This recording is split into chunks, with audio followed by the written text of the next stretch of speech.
বর্তমানে জান্নাতুল সুমাইয়া হিমিকে নিয়ে সোশ্যাল মিডিয়ায় চলছে ব্যাপক আলোচনা। অনেকেই শুধু তার গ্ল্যামার বা পরবর্তী লুক নিয়েই কথা বলেন, কিন্তু এর পেছনে যে কতটা পরিশ্রম রয়েছে সেটা অনেকেই জানেন না।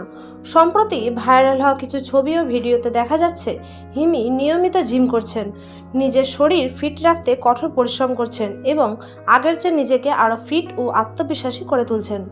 জানা যাচ্ছে প্রতিদিন ঘন্টার পর ঘন্টা ওয়ার্কআউট, ডায়েট মেনে চলা এবং নিয়মিত রুটিনের মধ্য দিয়ে তিনি নিজেকে এই জায়গায় নিয়ে এসেছেন। শুধু অভিনয় নয়, নিজের ফিটনেস এবং ব্যক্তিত্ব নিয়েও এখন অনেক বেশি সচেতন তিনি।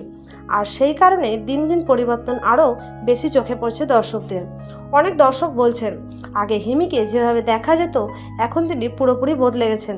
কেউ তার এই পরিবর্তনের প্রশংসা করছেন, আবার কেউ সমালোচনাও করছেন। তবে একটা বিষয় সবাই মানছেন, এই জায়গায় পৌঁছাতে হিমিকে অনেক পরিশ্রম করতে হয়েছে, কারণ ক্যামেরার সামনে নিজেকে ধরে রাখা এত সহজ নয়। বর্তমানে নাটক, শুটিং আর সোশ্যাল মিডিয়া সব মিলিয়ে ব্যস্ত সময় পার করেছেন জান্নাতুল সুমাইয়া হিমি।